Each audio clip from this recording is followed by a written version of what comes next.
Once upon a midnight dreary, while I pondered weak and weary over many a quaint and curious volume of forgotten lore, while I nodded, nearly napping, suddenly there came a tapping, as of someone gently rapping at my chamber door.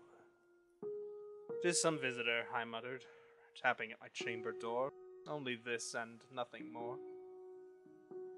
Distinctly I remember it was in the bleak December, and each separate dying ember wrought its ghost upon the floor.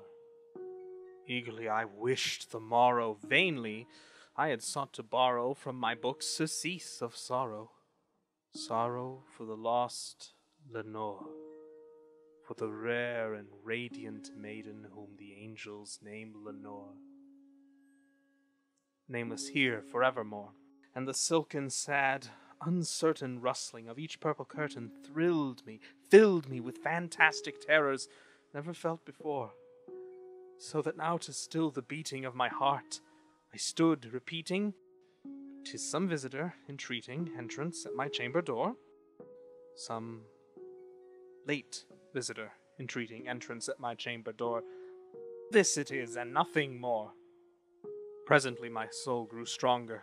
Hesitating then no longer, "Sir," said I, "or madam, truly your forgiveness I implore, but the fact is I was napping, and so gently you came rapping, and so faintly you came tapping at my chamber door, that I scarce was sure I heard you. Here I opened wide the door. Darkness there, and nothing more. Deep into that darkness peering, long I stood there, wondering, fearing, doubting, dreaming dreams no mortal ever dared to dream before. But the silence was unbroken, and the stillness gave no token, and the only word there spoken was the whispered word, "Lenore?"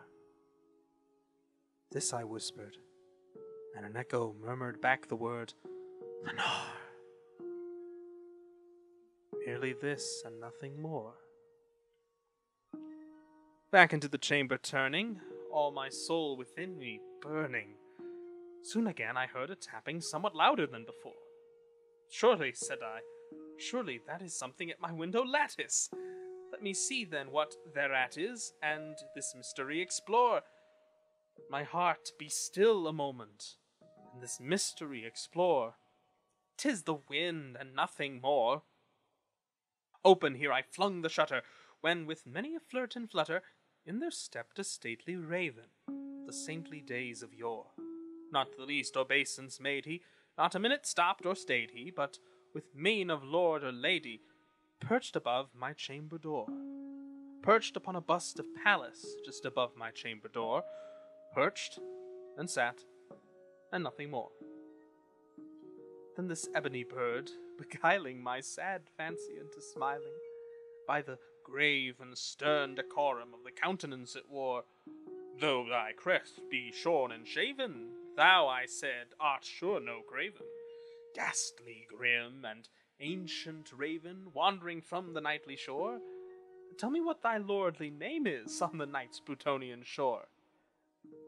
Quoth the raven, "Nevermore." Much I marveled this ungainly fowl to hear discourse so plainly, though its answer little meaning, little relevancy bore. For we cannot help agreeing that no living human being ever yet was blessed with seeing bird above his chamber door, bird or beast, above the sculptured bust above his chamber door, with such a name as Nevermore. But the raven, sitting lonely on the placid bust, spoke only that one word, as if his soul in that one word he did outpour. Nothing farther then he uttered, not a feather then he fluttered, till I scarcely more than muttered, "Other friends have flown before, and the morrow he will leave me, as my hopes have flown before." Then the bird said, "Nevermore." Startled at the stillness broken by reply so aptly spoken, "Doubtless," said I, "what it utters is its only stock and store. caught from some unhappy master, whom unmerciful disaster followed fast and followed faster, till his songs one burden bore, till the dirges of his hope that melancholy burden bore of nevermore. The raven, still beguiling my fancy into smiling, straight I wheeled a cushioned seat in front of bird and bust and door.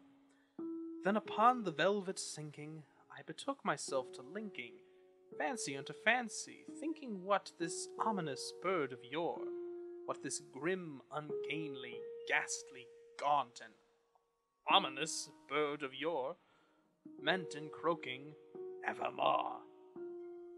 This I sat engaged in guessing, but no syllable expressing, to the fowl whose fiery eyes now burned into my bosom's core.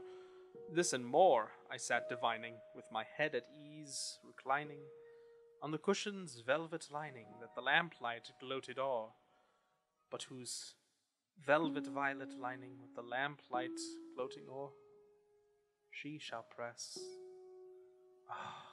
nevermore. Then methought the air grew denser, perfumed from an unseen censer, swung by seraphim, whose footfalls tinkled on the tufted floor. Wretch, I cried, thy God hath lent thee, by these angels he hath sent thee, respite and nepenthe from thy memories of Lenore. Quaff, oh quaff this kind nepenthe, and forget this lost Lenore. Quoth the raven, nevermore. Prophet, said I, thing of evil, prophet still, if bird or devil, whether tempter sent, or whether tempest tossed thee here ashore, desolate, yet all undaunted, on this desert land enchanted, on this home by horror haunted, tell me truly, I implore, is there balm in Gilead? Tell me, I implore. Quoth the raven, nevermore. Prophet, said I, thing of evil, prophet still, if bird or devil, by that heaven that bends above us, by that God we both adore, tell this soul with sorrow laden, if within the distant Aidenn it shall clasp a sainted maiden whom the angels name Lenore.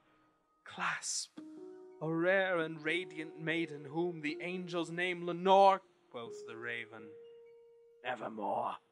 Be that word or sign of parting, bird or fiend, I shrieked upstarting. Get thee back into the tempest and the night's Plutonian shore.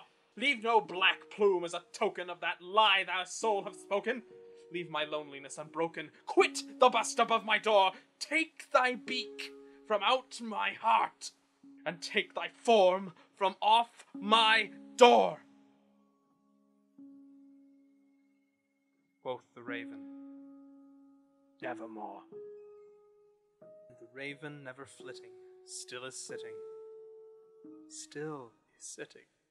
on the pallid bust of Pallas just above my chamber door, and his eyes have all the seeming of a demon's that is dreaming. The lamplight o'er him streaming throws his shadow on the floor, and my soul from out that shadow that lies floating on the floor shall be lifted nevermore.